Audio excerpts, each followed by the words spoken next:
And there are a couple creeks that only flow in the spring. They only flow when there is runoff, snow melt in the Cypress Hills. But it comes at different rates, and so some of the melt comes off of the western side of the hills, flows down the creek, and there are license holders, there are water right holders that are required to let the water flow by because there are priority licenses further downstream. It's a pretty tough thing to do when you know that that's the lifeblood of your farming or ranching operation.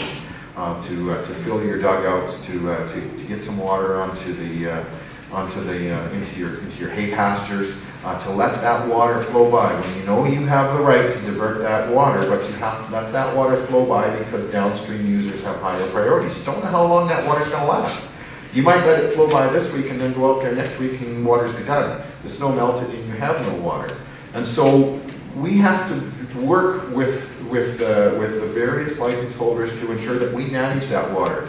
We monitor, we have a pretty good idea what the snow melt is going to be. We work with the license holders and we assure them that there will be water. At times we'll even work with some of the downstream senior licensees and say, look, you're going to get the water, let these guys have it, let them take it now. We can find some water for you later on in the melt. There's still plenty of snow that's melting, but it may not come down this particular stream. It is a management, and that's just a tiny little microcosm of what we deal with across Alberta. So what are we dealing with now in the entire South Saskatchewan River Basin, which, for any of you who don't know, that's the Bow River and the headwaters of the Bow River, the Old Man River and the headwaters of the Old Man River. The Bow River comes and serves Calgary. The Old Man River goes through Lethbridge. The two of them join somewhere just upstream of Bow Island and then form the South Saskatchewan River, which flows through Medicine Hat. That pretty much covers all of southern Alberta, all out of this one relatively small river basin. That river basin has had a history of issuing licenses as various holders come along. They're all based on seniority, and so the older licenses get the priority. But the reality is that there's no further allocation. If we're going to protect the integrity of that river basin, if we're going to ensure that we recognize that there are a number of users of that water, not the least of which is the ecosystem itself and the recreational activities that occur in that water basin, and most importantly, all of the healthy aquatic ecosystems that depend upon things like spring floods. In the absence of spring floods, we start to see a degradation of our cottonwood trees and all of the associated growth that comes along with cottonwood trees. We start to see some erosion of the plant material of all kinds, the fish that are associated with, and the river relies upon reliable sources. And if you want to even just take a pure business perspective, the way that we deal with industrial and municipal wastewater is by treating it to a standard that requires some expectation of dilution when it goes back into the river. And I live in Medicine Hat, and I'm downstream of all the other places that are dumping their municipal wastewater into that river system. I certainly don't want to find myself in a position where there's such restricted water flows in that river that we are basically drinking your effluent. Despite the fact that all the mayors will tell you what a wonderful job they do in treating that water, I'm not so sure that we want to not have the benefit of some dilution as we go through that. So that's what this whole issue of moratoriums creates is a situation where now we have towns. Okotoks is a good example that has effectively reached a limit for any further growth based upon the amount of water licenses that they have. They have no more water licenses, therefore they don't have ability to have economic expansion. That's the first.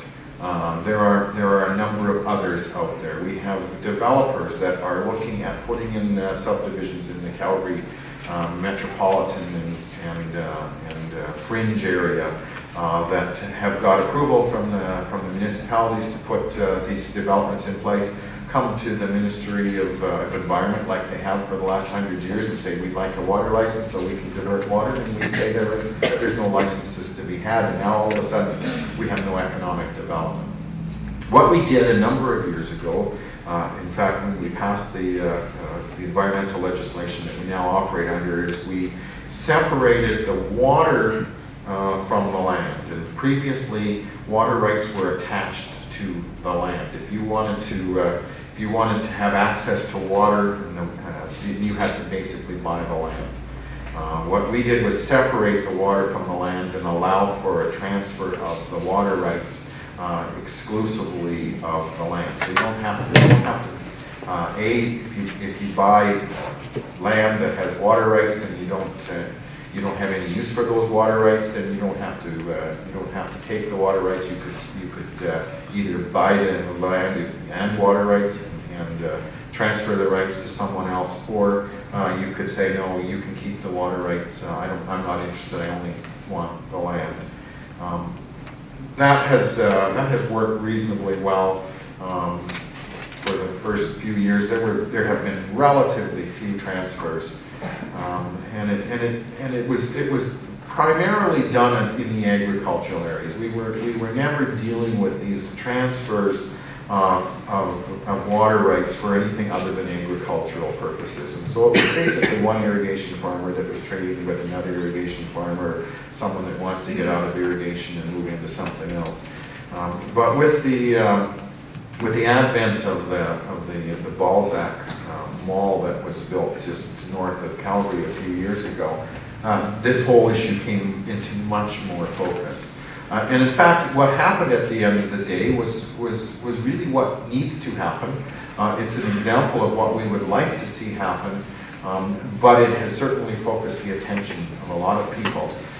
Some for good reasons and some for not so good reasons. But basically what happened was, in order for the municipality to be able to provide adequate service to that very major development in the Balzac area, they made a financial agreement with the irrigation district, Western Irrigation District, that is based in the Strathmore area. One of their reservoirs is Chestermere Lake. You're all familiar with Chestermere Lake.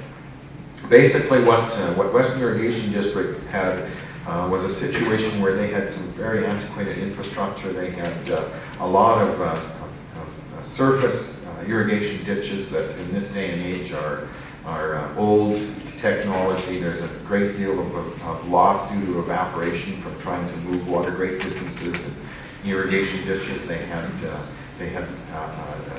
gates that were not well designed and not well maintained, and they were having some seepage problems. They had a lack of adequate storage facilities, so they had reservoirs that were either inadequately used because they needed to beef up some of the weirs that were associated with them, or in fact there were opportunities for it.